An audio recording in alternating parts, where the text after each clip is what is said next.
Mohanavani Telugu podcast వింటున్న శ్రోతలందరికీ హృదయపూర్వక ధన్యవాదాలు. ఈ కార్తీక మాస శుభ సందర్భంలో మనం శివునికి పంచామృత అభిషేకం చేస్తూ ఉంటాం కదా. ఈ పంచామృత అభిషేకం గురించి వివరంగా తెలుసుకుందాం.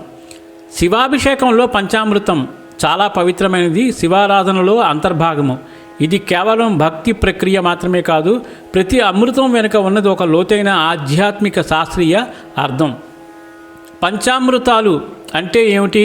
పంచ అంటే 5, అమృతములంటే దేవతలకు ప్రీతికరమైన పవిత్ర పదార్థాలు. ఈ 5 పదార్థాలతో చేసే అభిషేకమే పంచామృతాభిషేకము.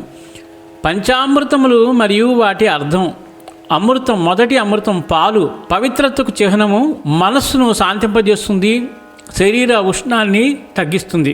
పెరుగుతో అభిషేకం చేస్తే సంతాన సంపదకు సంకేతం, సృజనాత్మకతను పెంచుతుంది, జీర్ణ వ్యవస్థను సమతుల్యం చేస్తుంది.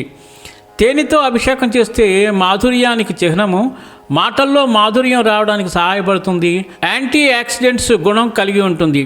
నెయ్యి జ్ఞానానికి, దీపానికి సంకేతం, అజ్ఞానాన్ని తొలగించి జ్ఞానదీపాన్ని వెలిగిస్తుంది, శరీరంలో ఉజ్వలత ఇస్తుంది.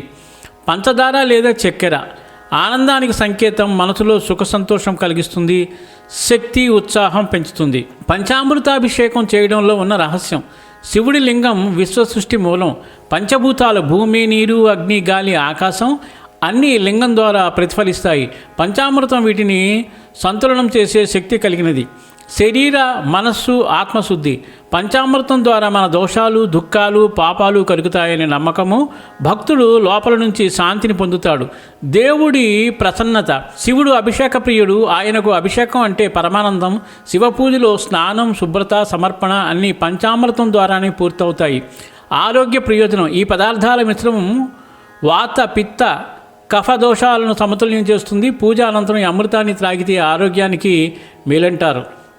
శివ పూజలో ఉపయోగించే క్రమం: నీటితో శుద్ధి, తరువాత పంచామృతంతో అభిషేకం, తర్వాత పవిత్ర జలంతో మళ్ళీ శుద్ధి, తర్వాత పుష్పాలు, బిల్వదళాల సమర్పణ, తర్వాత దీపం, ధూపం, నైవేద్యం. ఈ ప్రక్రియలో మనం శివ పూజ చేస్తూ ఉంటాము. వీటిని మనం అర్థం చేసుకున్నాం కాబట్టి ఇంకా మనకి కార్తీక మాసంలో ఎప్పుడైనా అభిషేకం చేస్తే మరింత భక్తి విశ్వాసాలతో అభిషేకం చేసి ఆ ఈశ్వరుని యొక్క కరుణా కటాక్షాలు పొందుదాం.